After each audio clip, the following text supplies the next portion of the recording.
Yeah, we live. Yeah, me either. But hold on, let me. Yeah.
Unmuting, we good.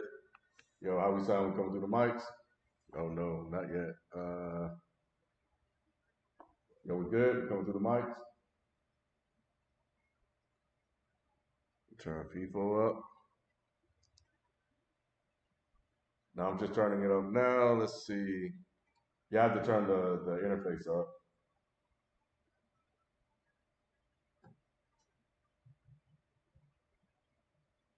Cool. Yep. Shout out to everybody in the chat. Sorry, we were late. It's a two-man a little echo. Okay.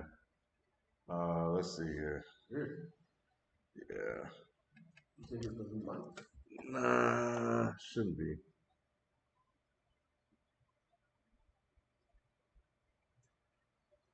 Let me make sure we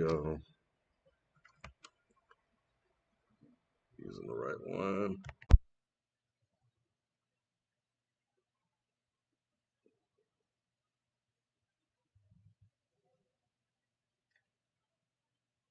Yeah, I think we should be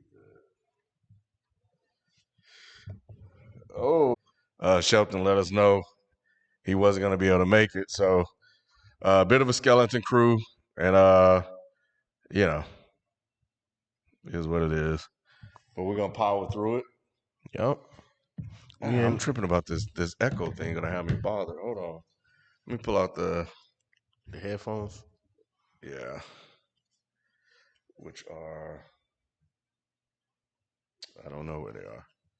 Probably in the car. You just gonna listen to it on YouTube? Yeah, that was it. I'll do that. I got my headphones. Oh, okay. All right.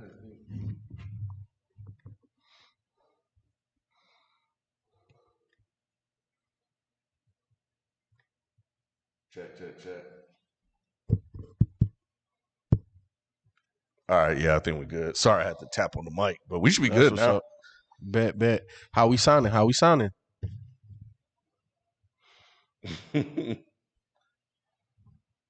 Cool. Yeah, I think we were just not coming through from when it was switched before.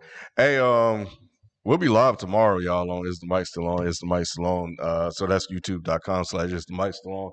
We're doing our Thanksgiving special. Yeah, sir. Yep, Thanksgiving special. So let me get you guys on the big screen here.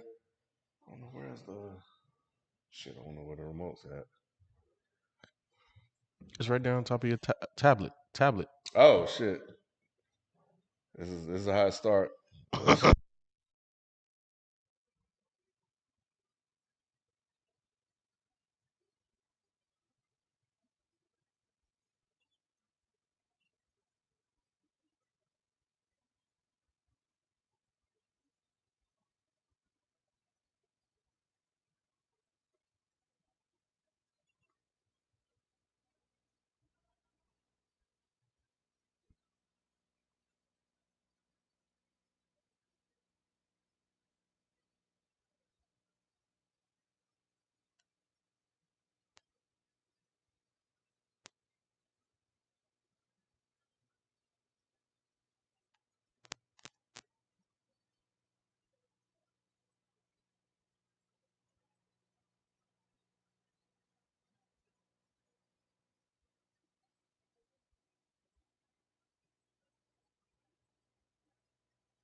Yeah, we lost power to the interface. Recording in progress. I think we having internet problems here. Again? Yeah.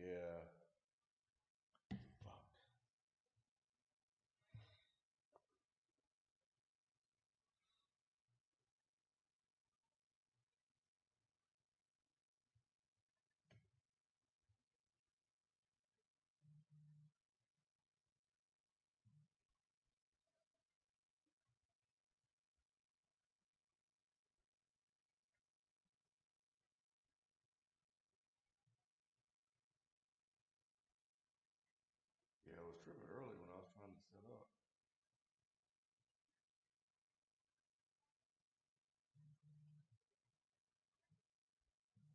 Yeah, we are. Let me try hardwire. Zoom restart.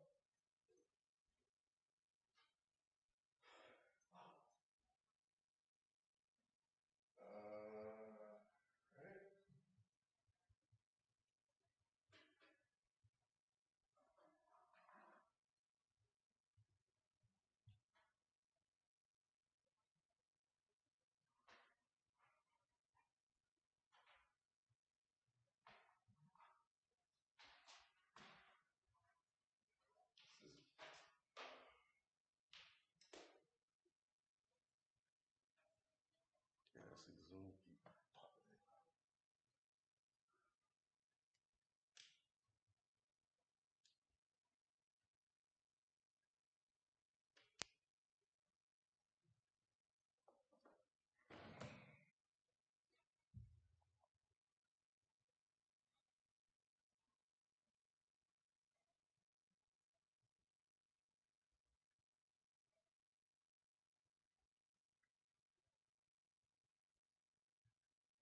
Are we back?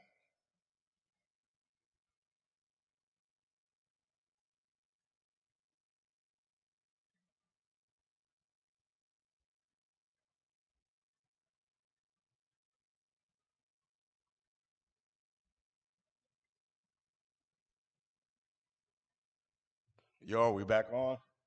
Because I don't know if this thing actually reconnects or not.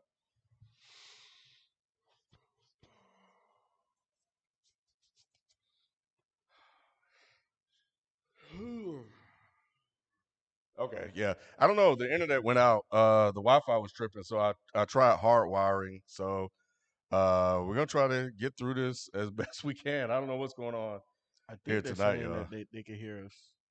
Yeah. Somebody said we back. So But I can't clown KD for his ankles because they jumped on me. I got clown for my ankles on my legs on the Dead and Hip Hop Live. But Yeah, man. Let's go ahead and get started before the internet trip again. Um, this is the place where sports opinions collide. Dead in sports. I'm your host, Kenneth B. Inch. Joining me on the show, it's just FIFO, y'all. FIFO 24/7. Man, I'm here. No Shelton, no Q, no Nick. So it's just a real skeleton crew tonight. So maybe a brief show, and we're having internet issues too. So it may be a bit of an abbreviated show, but we're gonna make it do what it do. And let's see. Yeah, I didn't have any lotion. I'm gonna try to make sure I get these. You know what? I actually think that it wasn't me being ashy. I think it was just the way the lights were on the thing. But we'll see.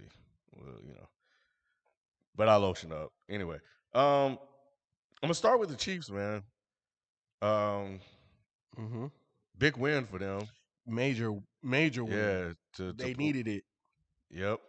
Um, I think four in a row to go from those struggles, and I think that was one of the things that I was thinking. I was wondering, like, could this have been the moment where they learn how to actually win like games or play like football, quote unquote? You 100%. know. I think the last 2 weeks have shown championship medal. Because the previous week, I think they blew out whoever they were playing. They scored Mm-hmm. 40 some, and then this week, it was all about win the game. But and it Yep. didn't look ugly like the turnover.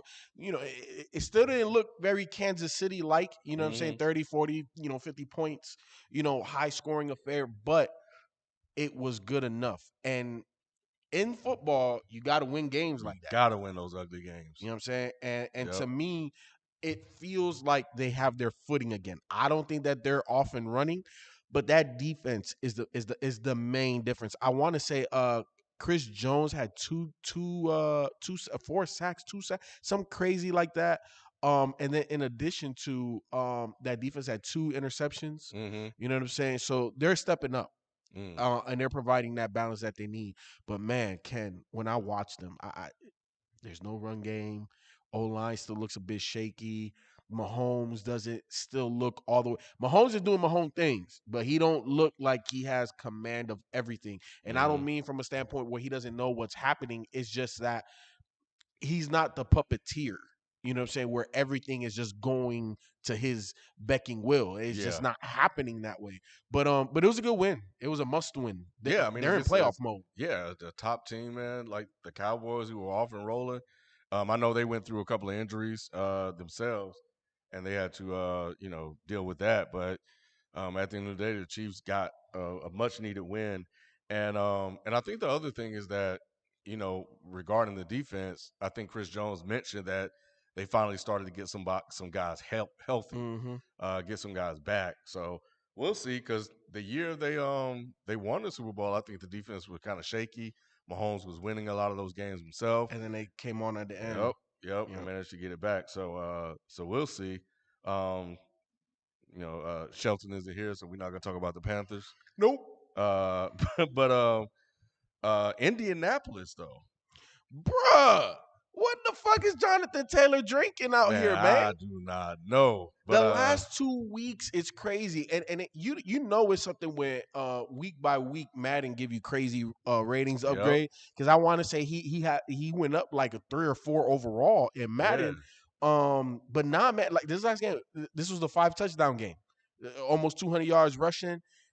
They just couldn't do shit with him. They put up like 40 some points, didn't they? hmm yeah, Yeah, over the Bills.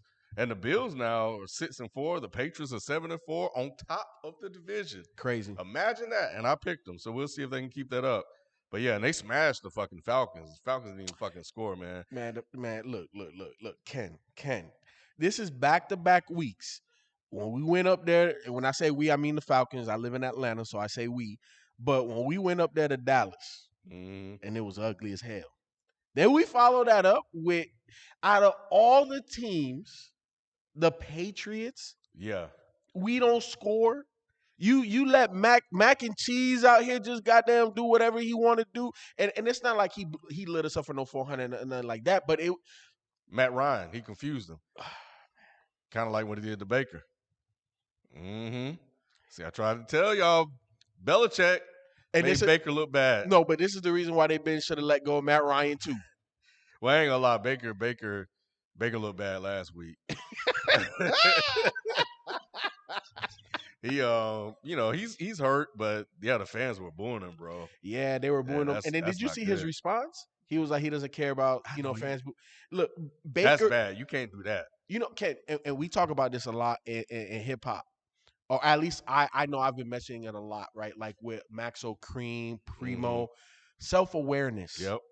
Baker lacks self-awareness because you can't say that. You can't say that. You can't alienate yourself from the fan base that has been supporting you. Yeah, you haven't done that much. That you got them their first playoff win. You got them to the playoffs. Winning record. Cool. Winning record. You were the most winningest quarterback out of that draft class when everybody doubted you. Like, they want to rock with you, but you also have to play well. And if you recognize and know that you've been playing like shit and you acknowledge it, then you gotta let them breathe and let them do what they want to do, because the only thing that turn them boos into cheers is you. So so he making me look bad. And I can't think of who I was listening to, because we ain't got no insiders, but they were talking about that they have some Browns insiders and stuff like that, and they said that the worst thing that could have happened to Baker is getting rid of OBJ, because now there's no scapegoat. There's no scapegoat. We can't say that this person is divisive. We can't say that this person doesn't care about team, that they're just a diva. It's hey Baker, hey. Yeah. No, that wasn't good. Trying to get back to this super chat from Drink More Water. Yep, I was trying to get to it too. I got you. Okay. Drink More Water. Thank you for the super chat. We appreciate you. I told y'all about Jonathan Taylor being the best running back, most underrated phenomenon ever. Only had a historic college career. Now I feel you. And look, the NFL, especially the NFL, sometimes it takes a little bit of time to get your footing up under you. You know what I'm saying? It doesn't matter how great you are, unless you have unrealistic athletic ability, right? Like Lamar. And even Lamar struggled the first year. Yep. But when Mike Vick came into the league, when Deion Sanders came into the league, Bo Jackson, you know what I'm saying? There's just a handful of them that come in, and it's like, okay, maybe they don't understand the game. Maybe they don't know everything, but you can't catch him. So it doesn't matter. Randy Moss, like his last name became a verb. You know what I'm saying? So there are certain guys that which is crazy as shit. Say you got Moss. You got Moss, bro. Dang, man. But there's certain guys that come into the league and have an early impact, and then there's certain guys that need a year or two. And Jonathan Taylor, you're seeing that because he doesn't have elite size, but he has good size, but he has elite speed, ball carrier vision, his juking ability, and when he sees it, he goes. You know what I'm saying? And sometimes I feel running backs, they like to dance too much, but he sees it, he's out. Yeah, shout out to Adrian Wells, member for 2 months. We appreciate it. Who wrote? It's not the one I'll be looking for, Adrian, but that's okay. We'll bounce back. But he said, "What's good, family? Both my Titans and Cowboys lost, but we going to be okay. My Cowboys got key injuries, but we will be back to dominating soon." Yeah, the Titans, that shit finally caught up to them. Oh yeah. Finally. So 100. We got another super chat from Tigalo Kane. Shout out Tigalo. He says Giants need Watson or Wilson, right?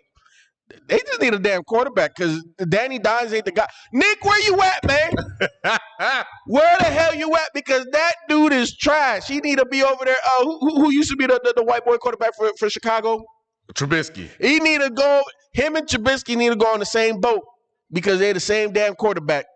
Yep. Nah, and now the media is starting to say it. Because Ken, because you know what, and this got fucking Jason Garrett fired. Yep. Ken, this is what we know about football with a young quarterback. Year one, if you win the Super Bowl or you fucking don't win a game, it don't really matter, right? Do you have moments? Do we see glimpses? That's all that matters. Year two depends on where the roster is. If we're still in rebuild mode, you still get a lot of rope. Or let's say we just had a lot of injuries, a la the 49ers. You bring in a Trey Lance, obviously first year, second year, you got guys. Mm-hmm. You can't be trash. You could be a rookie, but you can't be trash. Daniel Jones in the third year, they done upgraded every damn wide receiver out here. Yep. It's on you now, bro. And remember, the beginning of the season, I said that. Mm-hmm. When you start upgrading the weaponry for a young quarterback, this is the test. Are you the guy? Are you not the guy? Because if you're not the guy, we got to move on now. Yeah. So Kenny Galladay isn't bad because he ain't doing shit. But I think that's why. So they brought in all of this talent. They got Barkley back, and Jason Garrett, right? But we knew what Jason Garrett was. But nevertheless, he was brought in as the OC, and I think that's why he was the fall guy in this particular situation 100. because they don't want to look at the truth. Is Danny Dimes, and I'm gonna take it a step further. Uh-oh. I'm pulling out some data. Barkley too, bro. Like when you make the decisions they made over the last couple of years, and Danny, we'll welcome you back, Nick, to discuss this. You get the quarterback who's supposed to be your franchise quarterback. He ain't it. Same thing with Barkley, franchise running back, and the talent is there, but he can't stay on the field. And he's a home run hitter. It just that's his style. He's a home run hitter, and he needs those. He needs to keep punching at that wall before he break through, and then he'll get you. But all around back can catch, can run. But I think I'm trying to get this. They said he's only had one game over 100 yards this season. Yep, here it is. Barkley was held under 100 yards for the 5th time in 6 games this season.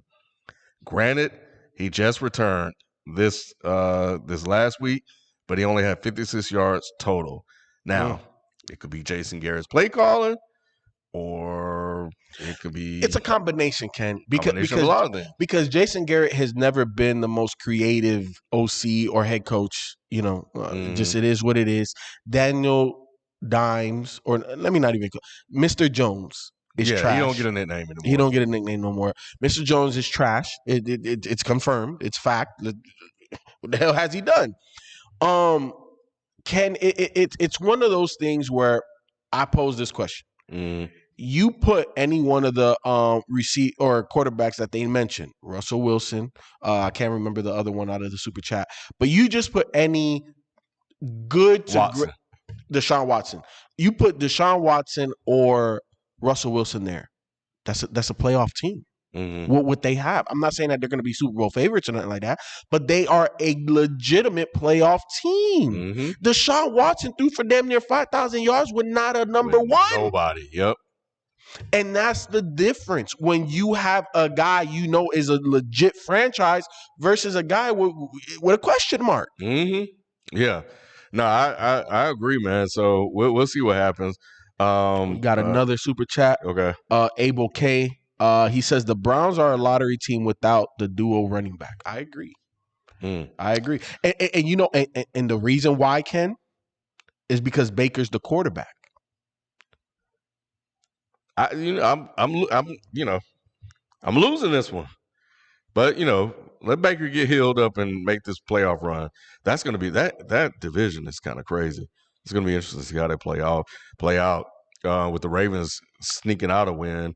Over the Chicago Bears, who reportedly are planning on firing Matt Nagy. Now, this was a weird report. I saw that. How you gonna say you're gonna fire the man after the Thanksgiving game? Like, why would he even go to work? Like, what kind of shit is that? Now they got to come out and say this shit's not true. Adrian Peterson got waived, I believe. Yeah. It's a wrap for him. Yeah, he just need to give it up. Yeah. We got another super chat, Ken. Cool. Shout out to King Dial. I'm thinking. Yeah, he said they recognized Ash when I was trying to say it was the lights. He said, nah, nigga, that's Ash. He said Dak looked funny without Amari. Dak has a history of not producing without him. Worse than Jameis without Michael Thomas. Y'all still saying he's better. Dak is a quarterback that needs a lot of good things, but not everything to be perfect. For whatever reason, without Amari, he doesn't look the same. But that's the difference, right, in levels of quarterbacking. Mm-hmm. Where somebody like Dak, you could take away the number one wide receiver, he may struggle, but for the most part, you're still confident in Dak. And then you got certain quarterbacks that they lose a left guard, and all of a sudden you look extremely pedestrian when things aren't perfect. So I think Dak is a Super Bowl quarterback. I think he could win you a Super Bowl. He is top 10. He has played that. I'm not gonna say after one game, because let's look at the Cowboy season in its entirety. It's a damn good season.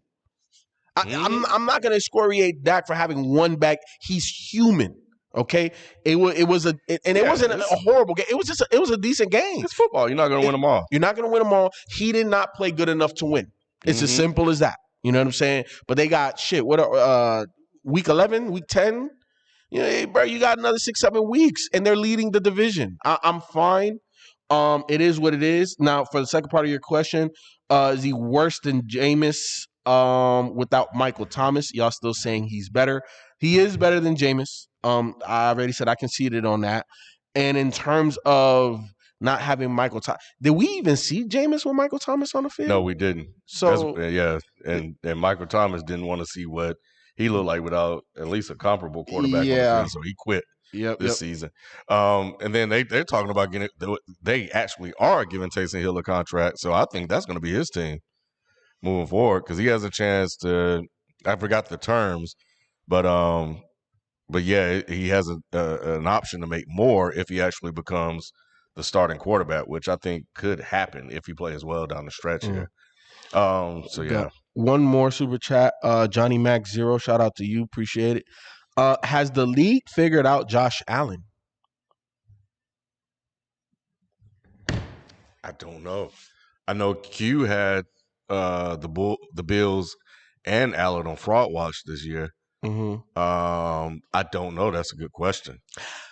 To me, from what I've seen, it doesn't necessarily. It looks like the Bills are beating themselves more than other teams beating them. When we watch, what was the game where he slipped trying to go for it on fourth down and winning it? That's not figuring out Josh Allen. That's a human error. You know, obviously, does he look as good as he did last year? No. Has the league caught up somewhat? Of course. Yeah. Whenever you have an amazing year, that following year, it's going to be that much harder to overcome what you just did. They caught up to Pat Mahomes. They caught up to, you know what I'm saying? Because I got a whole year worth of tape. You know, so now I can make little adjustments that may mess with your thought process. And that's something that he has to overcome. It's always a chess battle. You know what I'm saying? Especially at the quarterback position. What can I do to make my team better? Okay, cool. I figured everybody out. Everybody figures me out. How do I refigure out what they want to take away? So I think it's more so, it's a combination of both. I can't say it's one or the other.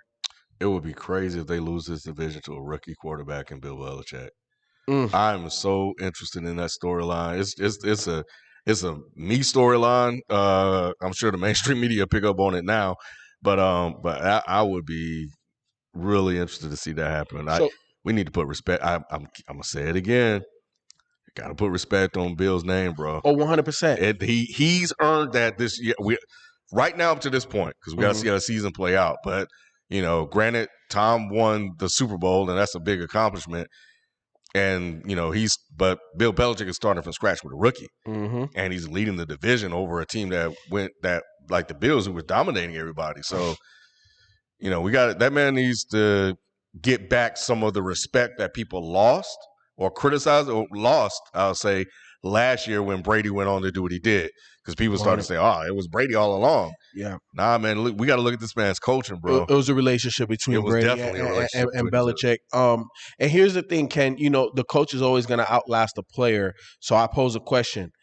In the next, starting from last year, right? Or, well, Tom Brady won last year, right? So starting from last year and projecting 5 years from last year. So this is year number 2. In those 5 years, who wins more chips, Brady or Belichick? I would say neither. And Brady got one on him. Well, Brady got one. Okay. So Brady got one right now. More than likely. Okay. But I say that because Belichick is actually reaching the age where he wants to retire.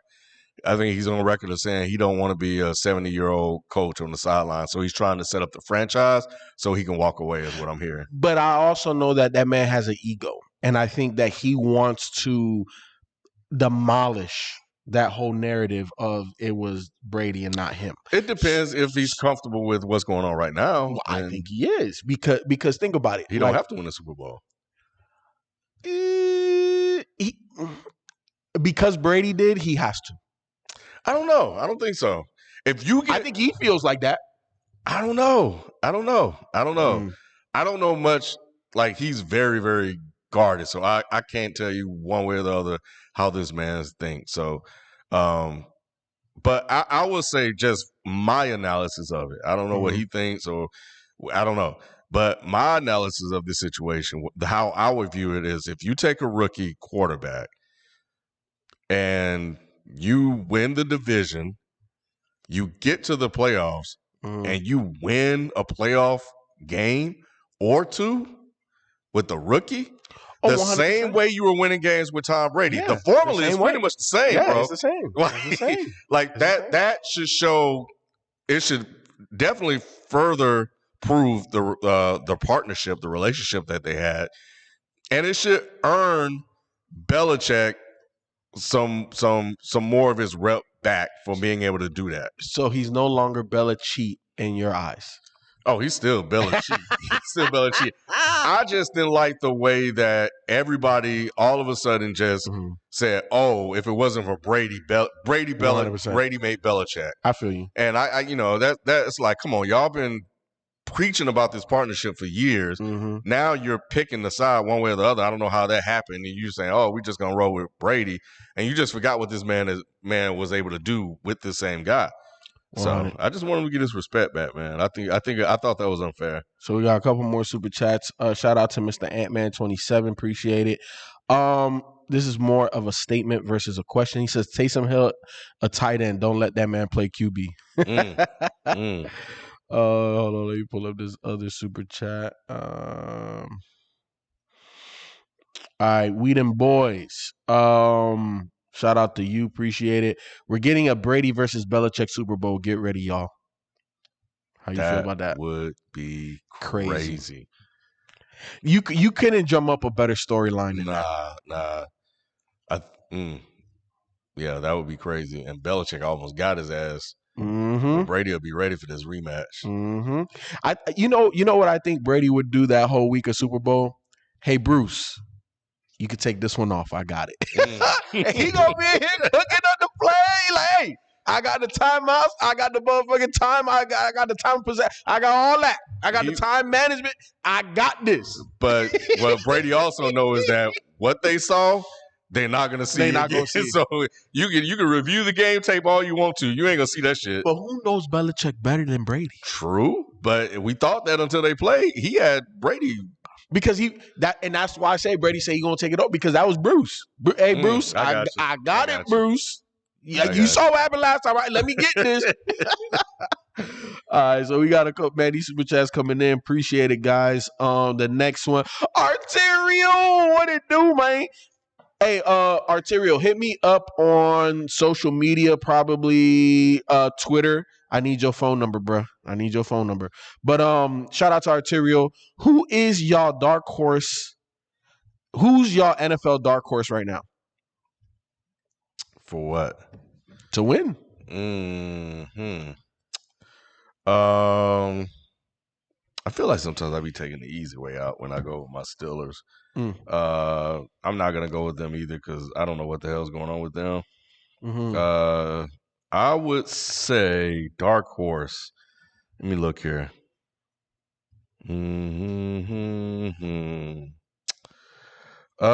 Shit. This is actually a really good question. It is, because there are a couple of ways I can go. I'm looking at the Chargers. You know who it is for me, Ken? Because I know who. Minnesota. Minnesota, and you know the reason why I have to say Minnesota, Ken, they have all of the makings of a really good team, but the biggest question mark has always been Kirk Cousins. But I want to say in the last 2-3 weeks, this man has had like 6 or 8 touchdowns, no interceptions, so he's not giving the ball up. Obviously, Dalvin Cook, you know that's your guy in Madden, so you know how he get down. Justin Jefferson is having an outstanding season, and that defense is very solid. I think that if Kirk Cousins does not turn over the ball, that's not who I want to see in the playoffs. Dark horse.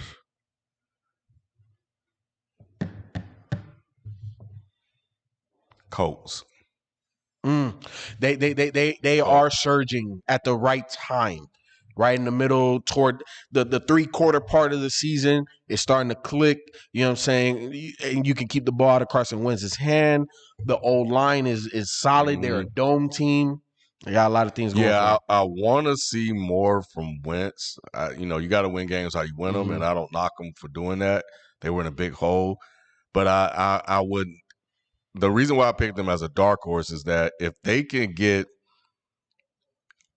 Wentz being back serviceable, like he has to do some key drives and win some games.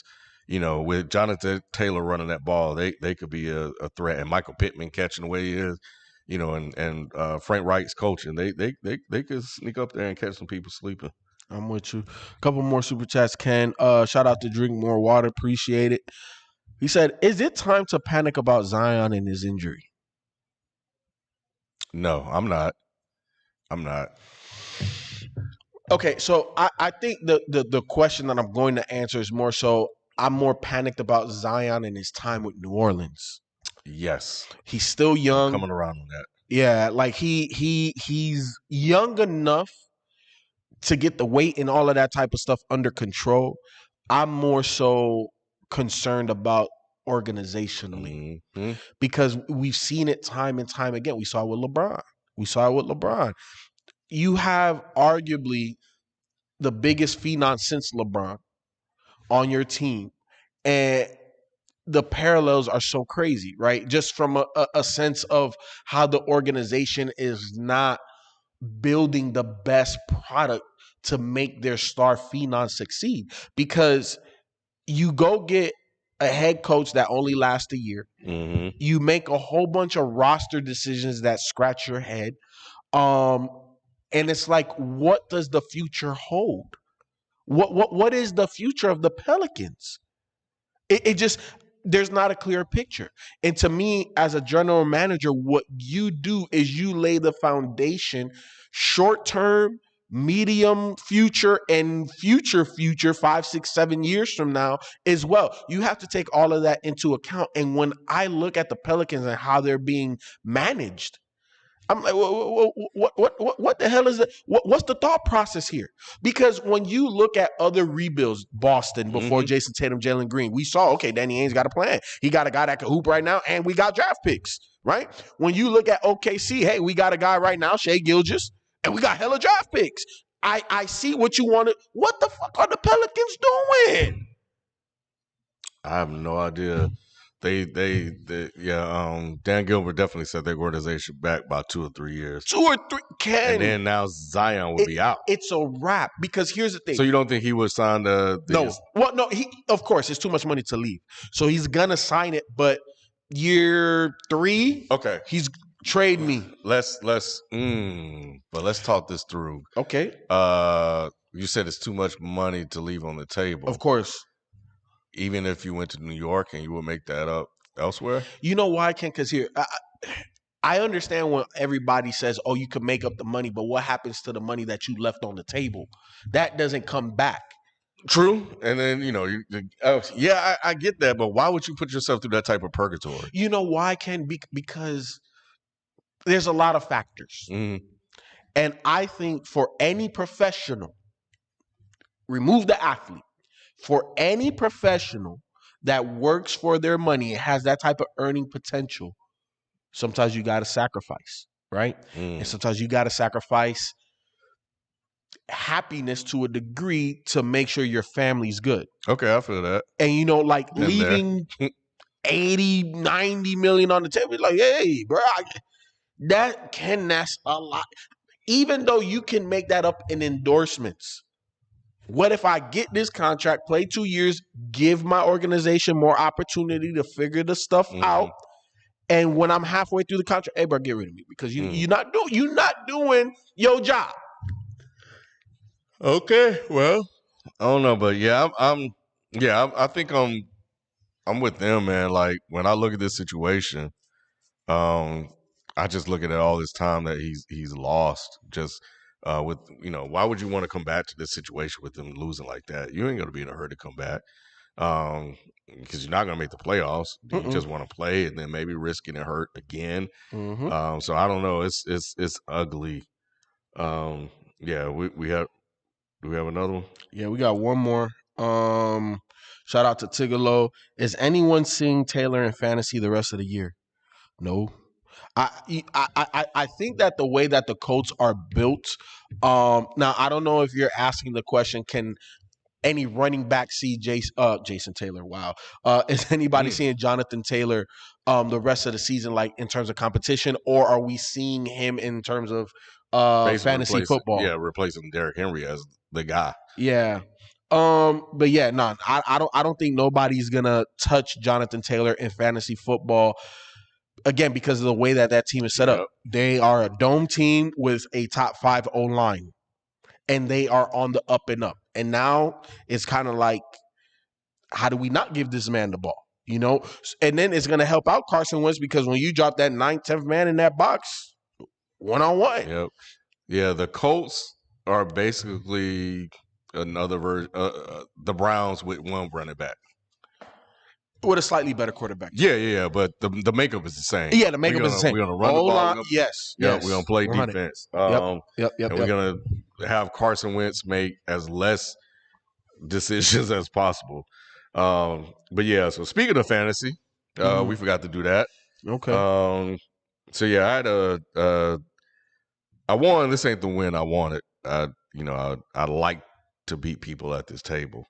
And I didn't beat Shelton, but Shelton dodged the bullet because I put up 140 this week. Ooh! Yeah, them boys rolling. He beat you? No, I won. Oh, okay. I didn't play Shelton. I played the comeback kid. But I was just saying that, yeah, he caught me on the right week. Yeah. Man, look, I don't think I seen 140 all damn season. Like, my fan, bro, like, it is bad, like, in terms of injuries on my end. So I ain't even trying to. Man. Yeah. Herbert got off. Keenan Allen finally did something. Godwin, Cook, Mixon. So I'm terrible at tight end. Josh Jacobs ain't worth a damn. And I might and James Conner is out this week, so I should have rolled the hot hand at Conner. But either way, a much needed win for me to stay in the playoff race. And I play B. I get B this week, so maybe I get a chance to get my rematch. But God, you know what? I hate when my team scores a lot and break out like that because next week is going to be shit. Yep. Yo, shout out to Connor Pearson Ward. He just said he got 200 points put on him. How? He must have been playing Jonathan Taylor. What the hell? Because that's the only person that really went like that. Yeah, 1985, Meese Hoverboard put up 146. I would have lost. He's the only person I would have lost to. And A-Tem Stoke M. He had Jonathan Taylor. Jonathan Taylor put up 50. Yeah. God damn. That's what I'm saying. And no, 810 Stokeham, you cannot get Debo. That's the only guy that's been producing all year for me. No. Okay, we got a member chat. Oh, okay, we'll get to that. Shelton beat Nick. Of course. Dang. Of course. 114 to 97. He ain't got Derrick Henry. Henry is the difference in that. That is crazy, man. Henry was basically carrying his team. This man is now 6-5. He has one more win than I do, and he started out hot. But yeah, when you lose your guy, man, when you have injuries, that's just the way it is. It's just how it is. It's not a depiction on Nick. It's just he lost his guy. So yeah. Look, if my team was healthy, I'm very confident. You know what I'm saying? Like, bro, like I had guys. Yeah. Clyde Edwards-Helaire, not saying that he was going to be a 1,500-yard back, but, he's going to get catches, touchdowns in that offense. Who else got hurt? Russell Wilson got hurt. Like, come on, man. Come on. Bro, I was starting Baker Mayfield. Me. in fantasy. So it was I was in dire straits, man. But Ken, we actually have King Dial. He's been a member for 2 months, so I gotta shout him out. He says, "Who do y'all like better, Justin Jefferson or Jamar Chase?" I'm gonna go JJ. Okay, why? Only because I've seen him do it longer. Mm-hmm. He did it in the same way, I think, as a rookie. Mm-hmm. And he's still doing it. I mean, basically operating as a number one. Jamar has definitely caught a lot of people off guard. I think a lot of people probably, especially in the league, probably felt and thought the same things that we did based on what they were hearing. And I want to see how Jamar finishes the year before I go with him. So I like Justin Jefferson too, and the majority of the chat likes Jefferson as well, and for the same reasons. He did it last year. I would. When they drafted, I don't know what the fuck Minnesota take another wide receiver, but then when he saw the bottom, well, shit, okay, well you can't argue with production. Nope. He produced, I bet, and then he came out this year. He started off hot. He's still hot, and you still can't stop him. It don't matter. You double team this man, zone him up. Like he's on fire. And Jamar, obviously, preseason started off slow. The beginning of the season wasn't that hot, exploded, and now he's slowing back down. Not saying that he's playing bad. The overall team is not playing at the same level, but I have to go Justin Jefferson because of the consistency. Yeah. If we're talking talent, to me, they're relatively equal. How they catch the ball, the way that they run routes, the separation that they get is very equal. But when we're talking about consistency and production, well, that's not equal. Yeah. Shout out to James Franklin. Dang, they gave this man a 10-year contract. Who that? At Penn State. The coach for the Nittany Lions. Damn. That's a brother, too. Oh, shit. Okay. Connor Pearson Ward. So remember how you say he got 200 put on him, right? So he sent the super chat. Appreciate the super chat. He said the guy that he played had Cam Newton, Dalvin Cook, Austin Eckler, Justin Jefferson, Tyler Lockett, Hawkinson, Gaskin, the Patriots defense, and Justin Tucker. That Patriots defense did it. Yeah. Well, it wasn't the only one that did it, but to shut out. Yeah, to shut out. Yeah. So, yeah, bro. I feel bad for you because there's no way that you beat. The only way to even try to overcome that is if you had Jonathan Taylor. Yeah. And you still would have lost. Yep. Can you imagine that, Ken? You have Jonathan Taylor on your fantasy team and you lose this. That has happened to me before where I had a guy just go off and still lose the game. It's the worst feeling in the world.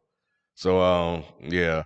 So, yeah, if y'all have any other more football related questions or topics, drop them in the chat. I'm going to move over to some basketball where Klay Thompson. Yes, sir. Is participating in full practice, bro. So, yeah, man. Did you see what he said? He said, my squad out here 15. And I'm paraphrasing, but this is essentially, I could go look it up. This is what he said. He basically said, my squad is 15-2, and I'm not even out there. I can't wait to get back out there. The only thing I want to do is win another championship. The Golden State Warriors are going to win this year. They just won a game without They just won a game without Steph, but you said they're winning it all this year. And it's a relatively early championship prediction. Yeah. We're not even 20 games in. A lot could happen, injuries, blah, blah, blah. 100%. Yeah. And obviously barring major injury, you know what I'm saying? But to me, what Golden State has recreated is like, I'm not going to say light years, but they are a couple years ahead of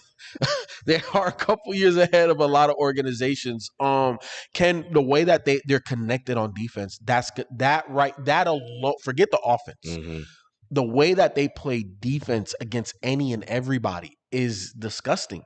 And that is going to keep them in a lot of games. And then the overwhelming firepower that is Steph Curry, like by himself, he can just erupt, ignite, and there's nothing you can do. And then the Andrew Wiggins of the world, who the light skin cat that I've been telling you, Jordan Poole. 2 games ago, they were the first Golden State 30 Warriors. apiece. Yeah, 30 apiece. The first 30 apiece teammate. So Ken, look, I got laughed on the show when I brought up Jordan Poole, and I'm like, hey, this guy he legit. Like, I'm not saying he's no superstar, but he's a viable. You can't just leave him.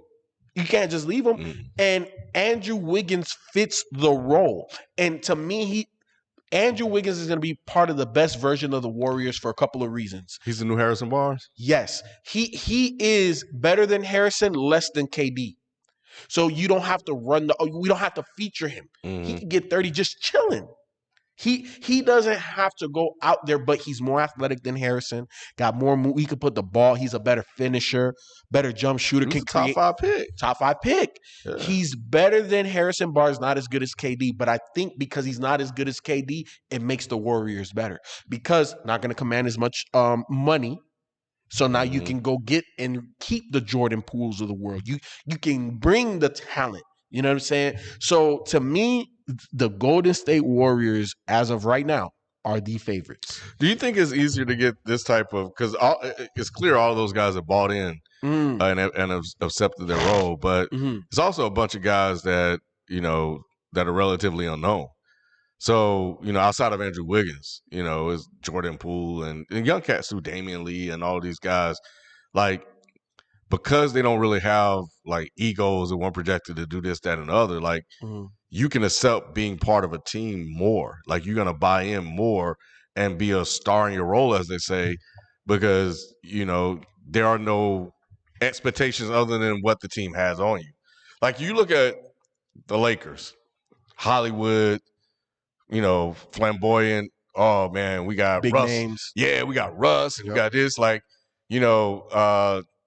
there's a lot that comes with that outside of other than winning games. And now they're mired in this thing where they a 500 team, due to LeBron injuries and lack of chemistry or whatever. But you got a lot of names on there: Malik Monk, Russell Westbrook, DeAndre Jordan, Dwight Howard. These are guys that were stars, superstars, all-stars at one point. And now show themselves. Where with the Warriors, this guy, we're going to get a guy for our system. We're going to bring him in. We're going to teach him the Warriors way. And we're going to build this thing around Curry. Curry is the guy. He's the LeBron on this team. We're going to get him a Klay, which is the Wade Kyrie. Or the Kyrie of this team. And then Draymond is the Bosh or whatever. And we're going to let this thing roll. So I just love, and I'm just wondering, like, how does that happen, whereas everybody else struggles to make that happen? It got we I know I poke fun at it light years ahead, but damn, man, they took last year and just figured this whole thing out and got the guys that fit their system. It's incredible how they turned this thing around. First and foremost, we got to start with Steph Curry. Steph Curry is a low maintenance superstar. Because and the prime example was when KD was there. Steph, what the hell did we hear about Steph? Does Steph complain? Does Steph say, "Oh, I'm not getting as many shots. Oh, this is my team. This is this." There was nothing. Didn't he hand it over to KD? He basically, hey, this is KD. He's the best player in the world. I think he did. He is selfless. And when you have a guy like that, like a LeBron is very selfless. Now, is he passive aggressive? Does he? Of course, he's very self-aware who the hell he is. Yeah. It is what it is. But when you have guys that are selfless on that court, it makes building the team easier, which is why, again, when you ask me Lamelo or whoever other young player, who would I take to start? If rosters didn't matter, give me the pass first guy. It's easier to build around that guy. I could take a middle of the road, great jump shooter that only does one thing, and I put him with this guy. He elevates his shot. He gonna get easier shots. He don't have to work for shots. The point guard, the distributor guy, the magnet. Steph is a magnet. Great players are magnets. They attract defense. You got to guard this guy. You can't stop him. You can't let him do nothing. And when that guy understands that, by me just being on the court, everybody's gravitating toward me. I pass that off. Oh, let me do and get the ball back way over here 5-6 passes later. How do you guard that? Yeah, I was thinking about Lamelo. I was watching that Hawks Hornets game. Shout out to the Hawks, man, who finally got this. Finally, 5 in a row. Yeah, Cam Reddish, bro. Like, I can't wait till he put this shit together, man. God, damn. But anyway, I was watching that draft. Yeah, I was watching the Hornets, and I was thinking about LaMelo. Oh, they just beat the Washington Wizards, number 1 team in the East. Yeah. I mean, they're on a bit of a little up and down win streak here, but they young. Yeah. No, they've gotten out of their little funk. But I was thinking to myself, I was like, What's the difference between Lamelo and Lonzo? Outside of the just forget the game, we know the difference, the aggression, blah blah blah. No one was trying to kill Lamelo when When he got got on to the court. league. Yep. That's the difference. Yep. Everybody wanted to show Lonzo like you not that guy. Lamelo didn't have that. No. And so and it's a small thing, but it makes a difference. It's a big thing though. It's small in the construct of LaMelo or Lonzo's career. Very small. Are we even going to talk about that 8-10 years from now? Probably not. Nah. But at the beginning of Lonzo's career, 100, and then it's part of Lonzo's story. It is part of Lonzo's story, and it couldn't have played out any worse for him to draw Pat Bev first game. Pat, out of all the point guards I have, him, the number one defender, shit talking point guard in the NBA, because it would have been different. You wouldn't get against Kyrie. Okay, Kyrie scores 40. He scores 40 on everybody. Right, like you went against Dame. Dame shooting logo threes. Okay, well he does that to everybody. But the non-scoring, shit talking, pointing at your dad in the stands, Pat Bev, like there couldn't have been a worse start for Lonzo in his career. But I honestly, like when I watch their games, they have a lot of similarities. Obviously, pass first guys. Yeah, and that's the thing when I watch them play. Yeah, I see the same damn thing. There's similarities. It's just LaMelo has a little bit more flair. Yeah. Where to me, Lonzo's a bit more efficient. Yeah. LaMelo's a bit more carefree. Lonzo's like more precision. Again, very, very similar, but very different. I think the biggest thing that separates them is just mentality, where LaMelo he's a pass first guy that can score. Lonzo's a pass first guy. And the crazy part is now when you look at the jump shot, it's so pure that the man barely hits rim. But he don't want to shoot. You damn near you don't have to force him to shoot no more. He will take the open shot, but he's not aggressive looking for his own shot. And this is partly why, Ken, I said that the Bulls were going to be what they are. Because you have a pass-first guy like Lonzo that can go out there and get you 18, 15 a night. Between 12 and 15 a night is Lonzo's wheelhouse.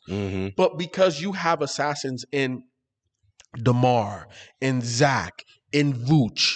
Man, shout out to DeMar Rosen, bro. Balling. That motherfucker balling. You got to put him in MVP talks. Not saying he's the MVP, but he got to be in the talks. I want to see it in the playoffs. I hate to be that playoff guy. 100%. But man.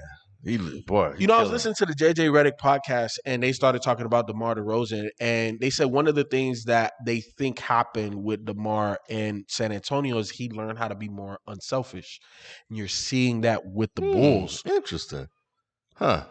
Okay, yeah, you're starting to see that with the Bulls. Where think about it, they have the highest scoring duo in the NBA right now. Between him and Levine, they average over 50 together. That's crazy. Yeah, when I because I haven't had a chance to really watch him play, but when I'm just looking at see what happened for the night, and I'm seeing like Zach Levine, Zach only had 26 points. How did he win this game? And then I see DeMar. He's like the second or third person I look for. I'm like, damn, DeMar got off, and it looked like it'd be mostly DeMar some of those nights. So yeah, that's good. Yeah, and watching them, Ken, DeMar has been a stabilizing factor offensively for them. Levine is their number one option, though. Levine is the wild card because he could be very passive and defer to DeMar. But then when it's like, okay, we down 8 with whatever, just give me the rock, and he turns up and it's like you can't stop him. So I love how they are constructed, and they are going to be a very tough out. Yeah.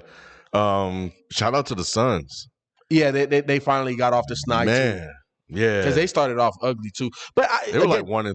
Yeah, championship hangover. Yep. Championship hangover. Yeah, they are rolling. It looks like that confidence they had last season is back. Focus. They just had a haze. They was like, man, bro, we got to go through a season again. We got to go through all these games. We done did this. And then, the whole contract situation with DeAndre Ayton doesn't help at all either, especially early on in the season. But Ken, we got a couple of super chats. Okay. Shout out to Flash. Thank you for that super chat, big bro. He says Wiggins has been good. What if he was drafted there? So I saw this question and I was like, well, in that particular draft, Golden State Warriors already had Harrison Barnes. So I wouldn't have drafted Wiggins there. The person I would have drafted would have been Embiid. That's if I was Golden State with the number 1 pick in that draft, even though Embiid was coming out of college hurt, that's who I would have taken. And Ken, you can attest. I don't think we was doing that in sports way back then, but when we used to work together, I used to go to your cubicle. I'm like, hey, that guy Joel Embiid. He's like, I don't know, and I was like, no, Joel Embiid, he's the guy. Yeah, and that's who I would have taken. I don't know if I would have drafted Wiggins there. I saw Flash say that JJ checked Stephen A. So I think I found it. I want to play it real quick because I want to hear what he said. Stephen A. We talk about the Jordans of the world, the Kobes of the world, the people like that. Basically. And you saw LeBron when he first came into the league. You saw when they went to the finals. You saw when they was feigning, taking pictures and playing around and being jovial and all of that other stuff. LeBron James is too phenomenal and too great not to be incredibly respected. But in my estimation, from the people that I've spoken to covering the league, he's never been feared. LeBron is not somebody that instills fear in you. Of course, you got a game plan for him, and you know that his Herculean talents and what have you, and what he brings to the table, he's impossible to stop. He's one of the top 2-3 players in the history of basketball. You know all of those things. But a lot of times when we think about MJ, for example, and obviously he's the one person that draws those comparisons, what ultimately comes up short is the level of fear that was instilled in you. You didn't mess with MJ.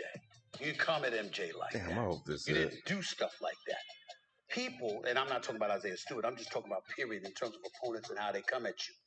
You believe that you wondered what you was going to do about this. With LeBron, you believe you can take him.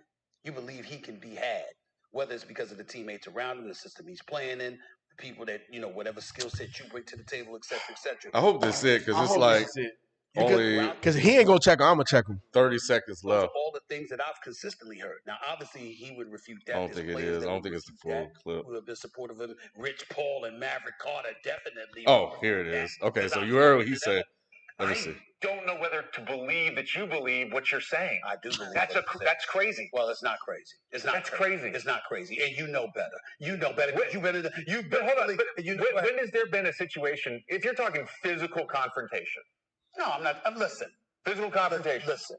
Well, if that's what you're referring to, nobody's ever challenged LeBron like that. Why would they? Nobody could challenge him. I forgot who it was, the center that played for the Chicago Bulls when he shoved LeBron to the ground, pushed him to the floor when he was in Miami. But that's neither here nor there. What I'm saying to you is this. If you watch the game, which you do, I played the game, but I played the game, Stephen A. And I played against LeBron in the playoffs. Okay. And I played against LeBron. I played against LeBron for 15 years. So yeah, no, 100%. 100%. I was waiting over here chomping at the bit to get back at Stephen A because, do people remember Vernon Maxwell? Was he scared of Michael Jordan? No. Was Reggie Miller scared of Michael Jordan? Now here's the thing. Now, Jordan was feared. I give you that. And he was more feared than MJ. And I'll give you that. But to sit there and say that people didn't try MJ, people didn't come at MJ, what? Come on. And then the narrative to say that LeBron is softer. How, Sway? How? You mean to tell me that DeMar DeRozan, when he played for them damn Toronto Raptors, did not wake up in cold sweats during them playoffs? Kyle Lowry? Yeah. Them Orlando Magics? The Washington Wizards with Gilbert Arenas after he tapped them on the chest and said, "Hey,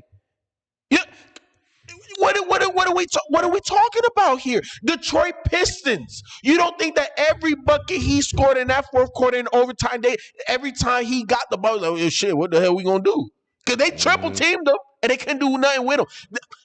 Do you not think that is demoralizing? And part of demoralization is fear because you can't do nothing about it. I would love to know who he's talking to get that. Because I think if you're talking to the Warriors with KD, okay, that's that. Because I'm wondering if the Warriors, because if the Warriors didn't fear him, why did they go get KD? 100. 100. So and I understand like his framing and how he's trying to say that, because he said this before. Like, people are not afraid of him. They think they could take him. They think it could beat him. That he's mentally weak or whatever. We talking about a guy who basically has been a team, who's went to the finals 8-9 times in a row. So I don't know. I'm glad that JJ was like, yeah, you're watching, I'm playing. Mm-hmm. So not only am I playing, I have insight into the minds of players. Played this man 15 he said years. I had to play him 15 years. I know what other basketball players are saying, in these circles. You're hearing what they want you to know. And then the other thing too, Ken, it's a different NBA, meaning the level of physicality, and I'm thankful that it's back. But back when MJ played, they had the Jordan rules. The damn Detroit Pistons was playing football against MJ. So of course, fear, right? It was perceived differently than in LeBron's era. You know what I'm saying? MJ put hands on Reggie Miller. MJ could have. You could get on somebody's neck and not get ejected. LeBron inadvertently fucked up Stewart, for the Detroit Pistons and gushed his eye, and he got ejected, and he got suspended one game. Inadvertently. Yeah. That wasn't inadvertent. So you think that was on purpose? Yeah. Yeah, that man did something. Like, you can see LeBron, like, let me find it. Did you see the video? I seen it. Did you see the slow motion video where he kind of caught that?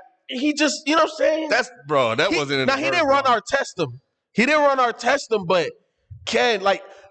And maybe slow-mo make it look different, but it looked like he was like, I don't know what Stewart did to him. I think they said he kind of hit LeBron in the ribs or something. Yeah, that was jostling. Yeah, and LeBron got mad and then hit him with the elbow. That shit looked intentional. Look, to me, that's part of the game. It is. It doesn't always result in a gash over the eye. You know what I'm saying?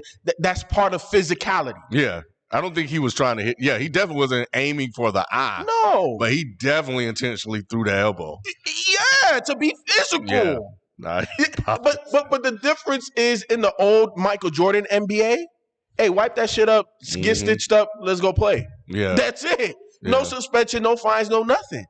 So fear is in a different context for MJ than it is for LeBron. But at the end of the day, come on, man, you can't tell me that half of the NBA is not scared of this, man. They know what it is. Well, think about this. Like, when I'm thinking about this, I'm thinking about, like, yeah, the Lakers are struggling, but I guess we can talk a little bit about the Lakers. Like, do people really think this is going to last that long? Like, because you really have to assess, like, if they can't get out of this, then LeBron is definitely, down. But, but at the same time, like, once they get the ball rolling, do you think they're not going to fear this man when come playoff time?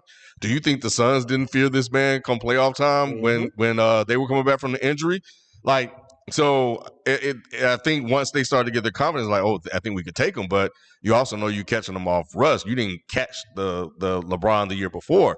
So I think come playoff time, if that team is rolling, nobody's going to want to see him. No. Yeah, the Sun. So it's going to be different. I think the only person that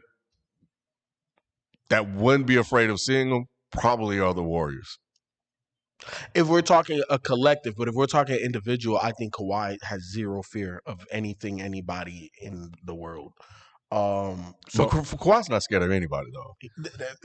I guess is what you're saying. Yeah. So it's just like, but everybody else that has to guard LeBron, like, because I don't think Steph Curry is fearful of LeBron, because Steph knows that his superpower is at this moment more dynamic than LeBron's superpower. So I don't think Steph fears him. I don't think KD fears him, because KD's like, bro, I'll drop 40 on you, bro. You know what I'm saying?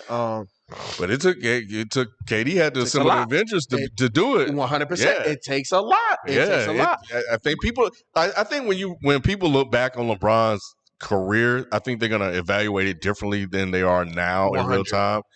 100. Because KD got him, but people gonna really look and see, like, he needed 3 other all time 3 Hall of Famers. Yeah. So I think just because the game has changed from the Jordan era and the era before it, where the Celtics were winning all the titles and stuff like that, I don't know if we'll see that type of thing again. But I think if the playoffs and if LeBron's rolling and he's in one of those zones, I think people will be afraid because you just never know what this man gonna do. Ken, let's contextualize what you're saying. Back when K-Love and Kyrie got hurt in them finals, and LeBron averaged damn near a 40-point triple-double. You can't tell me every single Golden State Warrior fan was like, hey, I'm scared of this one guy. Him and Delly took their boys to 6 games. Yeah. Delly, bro. Yeah. So, no, people are afraid of Bron. But, Ken, we got some more super chats. All right. Tigalo Kane says, hey, are the Florida Gators right or wrong for the Mullins firing? I don't know. I don't follow college basketball. Kyle, let me see if I can find what Kyle said in the chat about that. But yeah, I'm not certain on that one either. So I'll see if I can find something here, bro. So we'll circle back to that. Tigalo, again, we appreciate you. You know what I'm saying? I don't watch college football like that, so I ain't gonna lie to you. Tigalo says, who wins, Georgia or Alabama? Alabama. I'm gonna say Alabama. It's Nick Saban, bro. It's Nick Saban. Let me see. All right, so this is what Kyle said. Okay. He said that Mullen has just been okay for most of his career. Okay, don't cut it at Florida. If they lose to Florida State this weekend, they won't make a bowl game. I'm sure they got rid of him before the game because if he won next weekend, they'll have a reason to keep him. And Kyle be paying attention to that. He's the OG. Yeah, he is. All right, so we got another super chat. Shout out to Joshua Jericho. Ooh, shit. Apollisock? Okay. Hopefully I got that right. What's the bigger concern in the Lakers? Coaching or the lack of personnel to execute what the coaches wanted, i.e. defense? I'm going to say coaching. Okay. I think Vogel hasn't quite figured out the rotation yet and the players that he want to play together. And when? Yeah. When I look at that, things look a little erratic. Like we'll have Austin Reeves closing out games and, Bazemore played. DeAndre Jordan started one game. He's not getting any tick at all. It's just everybody just kind of up and down. So I don't think he's figured out the pieces. So I'm going to say coaching. But when I look at that roster, there is definitely a personnel issue there as well. Because outside of Avery Bradley, who's the defensive guy? You just got a bunch of guys. Like, you just want to spread the score, spread the floor, and just shoot threes. So I don't think that's going to get the job done unless those guys fully commit to playing defense. Yeah.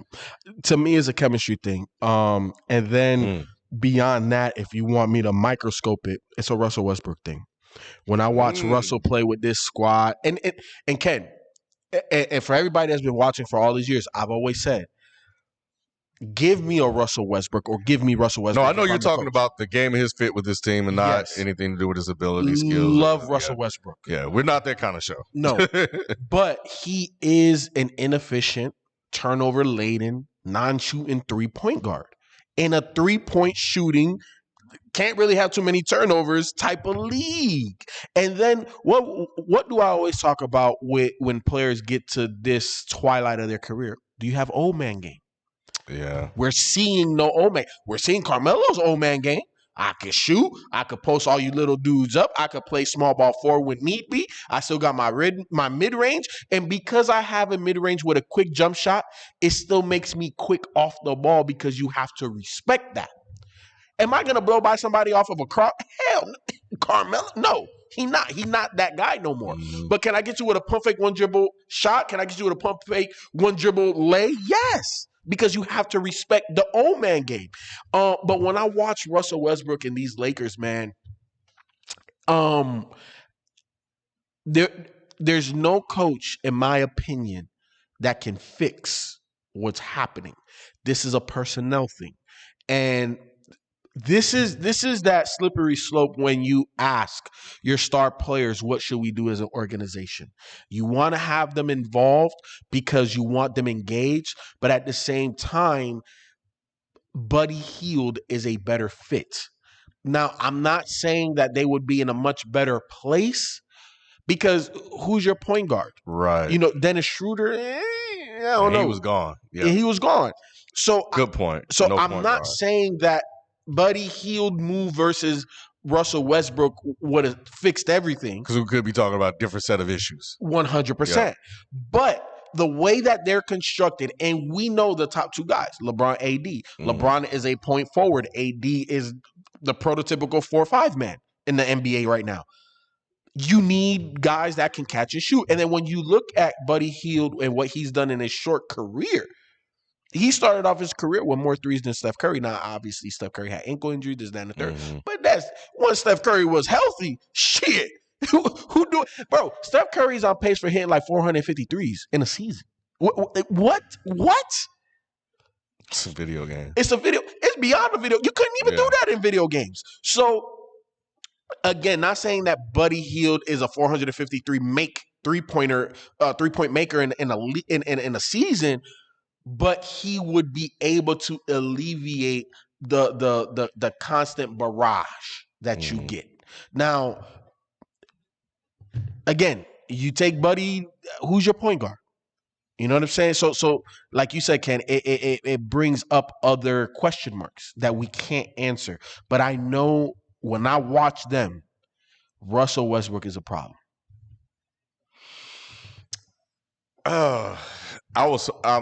I'm gonna wait. I see it too. I see what my eyes telling me. And I've been hoping that is a chemistry thing, which is one of the things you said or led off with. But I definitely don't see an offensive identity. It frustrates me so much because when I see the Warriors play and how they move the ball, beautiful. Oh my God, I'm like, why can't they do that? Because if they did that, oh my God, it would be great. And I think they have the type of guys that can do those sort of things outside of the defense part. You don't think so? Ken, besides the defense, you don't think offensively they can shoot and because you know what, like that right there has to be preached. And not only does it have to be preached from the coaching staff, you have to buy into it, and then you got to have the guys with the skill set to do it. So they don't have the skill set, is what I'm asking. I think some of those guys do. Yeah. Who's the Kendrick Dunn? I think he does. Yeah. Malik Monk does. Yeah. Obviously, LeBron, AD do. We're just talking about identifying the role players because Malik was one I thought could do it. He could do it, and I fucking forgot Kendrick was on the team. Yeah, Kendrick can do it. Bazemore, no, I don't see Bazemore doing it. Bazemore fits it. Yeah, he played. Yeah. Bazemore understands. He could play that. That's 3. I understand, but Ken, the catalyst to that style of offense is somebody that can space the floor. That's a primary ball handler. You don't have that, which is again, I'm justifying a lot of the things that I say when people ask me about Trae Young, Luka. What do I say? Trae Young. How the hell do you guard somebody from 35, 40 feet? Well, he got to start shooting it down 3 better. Oh, of course. I think the ball is really affecting Trae from a shooting percentage. And Dame is just now looking like Dame. You know what I'm saying? Like Dame was struggling big time. But again, give me a point guard with that type of range and ability, again, because it's easier to build around them. And when you have a offense that's predicated on moving the ball movement, you have to have threats when people close out, not only to shoot the ball, but to drive. So can the Lakers do it? Maybe, but LeBron isn't enough of a deep threat to initiate that. He's not. None of his offenses have ever play like that. No. So because it's and this is a slight indictment on LeBron where, and I've said this for years, Ken. Everywhere LeBron goes, it doesn't matter to the teammates, it's LeBron centric. Yep. And the thing is that when we watch Steph, when we watch MJ, when we watch all of the greats outside of LeBron, they've all dominated a system. And LeBron is the only superstar that has been way bigger than because Steph is way bigger than Steve Kerr as a coach. But LeBron has never had, outside of Pat Riley, and Pat Riley didn't coach him, but he was a voice in the organization. Outside of Pat Riley, he never had nobody that basketball-wise was as big or can tell LeBron something like that. Ty Lue, a little bit. I think Ty Lue managed LeBron the best. But if we're talking X's and O's, been there, done that, experience, like LeBron, shut the hell up this time. I got this. Who has he had? He hasn't had that.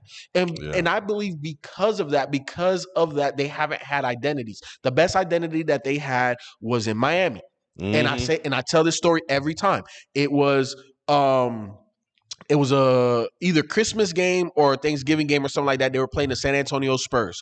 Both D Wade and LeBron were out. Only Chris Bosh played. And I saw the system. And I saw, this is when LeBron deviates. This is when D Wade deviates. But the core was there. How they wanted to attack, the strategy, a vision, a game plan was there. Every other LeBron team is kind of like, hey, LeBron, take the ball and hit people when you see them. Oh, I know what I wanted to, because I don't think I haven't seen you since this happened. Luke Walton. Oh, yeah. Yeah, it's funny. We were just talking about it. He got his ass about the paint. Man. Man. 2 years too late. Yeah, he damn near ruined that organization. The organization ruined the organization. Well, yeah. Can we got a couple more super sets? Yeah. Super chats. Shout out to Shelton J. He said Bud Crawford is the king. Great career, Sean Porter. Okay. Who Bud Crawford? I don't know. Okay. Yeah. And we got one more from Tigolo. Shout you out, Tigolo. Thank you again. Best college job, USC, Florida, Miami, or LSU. All of them are good. USC, Florida, Miami, or LSU. Yep. Shit.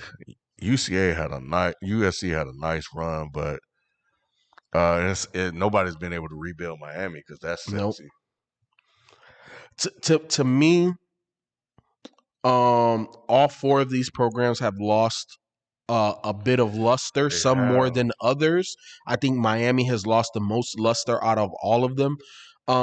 So to me, and it's so funny, I was just talking to one of my coworkers about this yesterday, but to me, give me the shit show.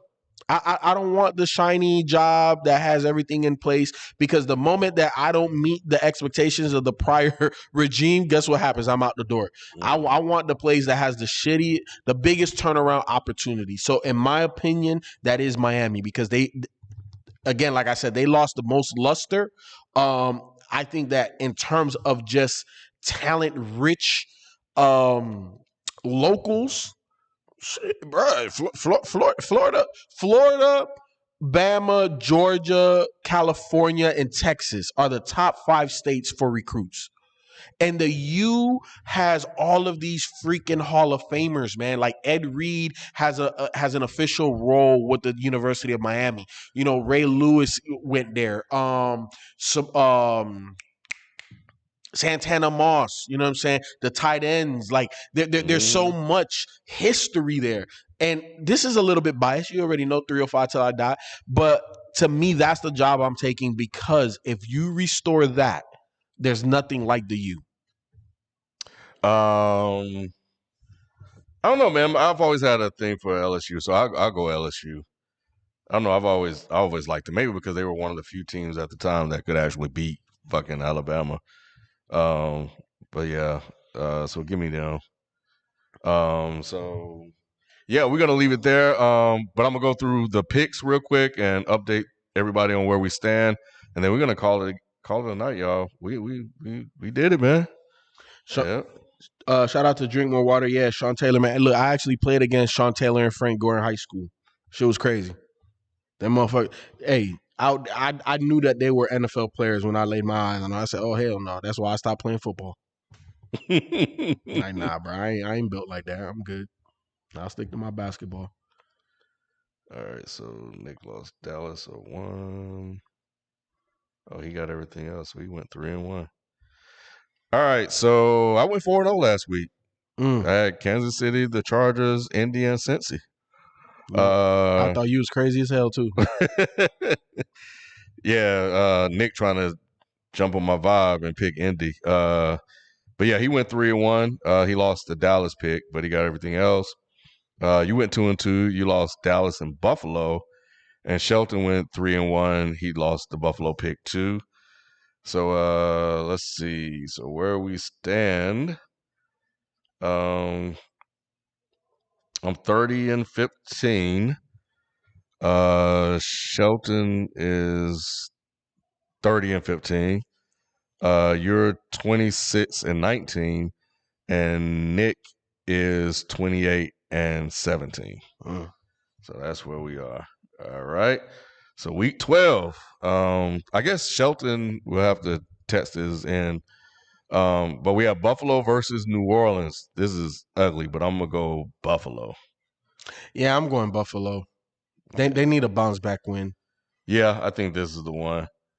Unless Taysom Hill really hot like that damn check he got. I don't believe in Taysom like that. I don't either. So yeah, they were getting shellacked. So yeah, give me Buffalo. Give me Buffalo. All right. So you got Buffalo. This thing fucking up, but Nick picked New Orleans. Pittsburgh versus Cincinnati. Pittsburgh. Where they at? Cincy. Give me Cincy. You already know Nick picked Cincy, so Yeah. you're going. I'm going Pittsburgh on this one. I feel Cincy. They need this one more. You know what? I'll put it to you like this. I think for Cincy, it's more make or break. Mm-hmm. They lose this game, it's a wrap for y'all. They win this game, it keeps you in the wild card hunt. I'm thinking that Pittsburgh gave away a stupid damn loss to the or tie to the Lions, and then they lost a shootout versus the Chargers. That if the defense would have held on, they could have won.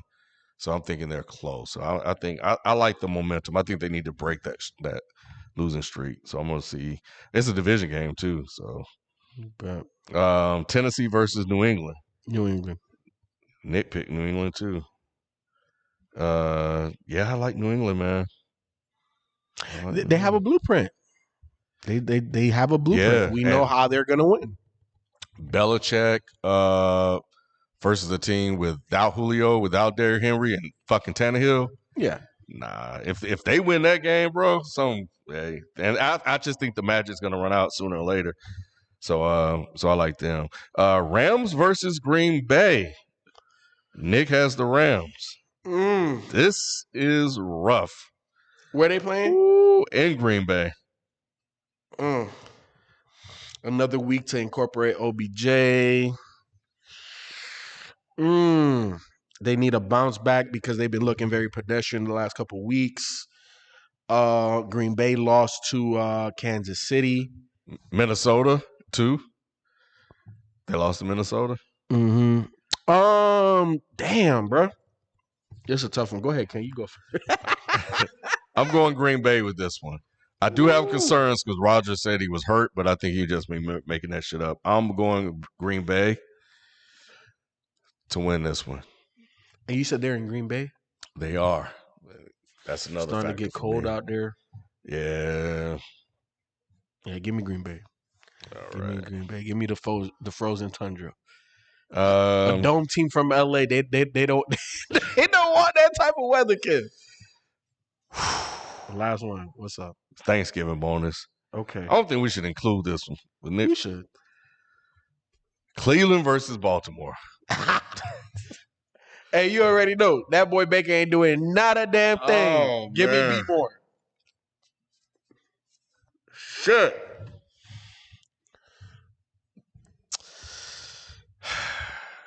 I'm gonna go Baltimore. It's in Baltimore too. Yeah, give me B more. LeVar should be back.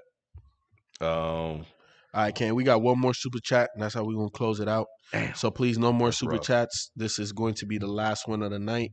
So shout out to Tigalow, last super chat of the night. He says, "Who wins?" This is a BZ question. Who wins, Crawford or Spence? Boxing. Oh, that is a B question. Damn. Yeah. I'm gonna say Errol Spence. Yeah. Let me see if he pick up.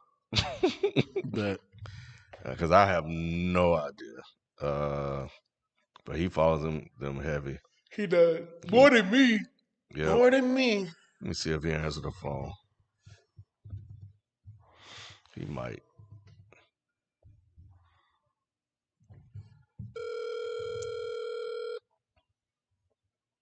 It's 11:30. It's still early.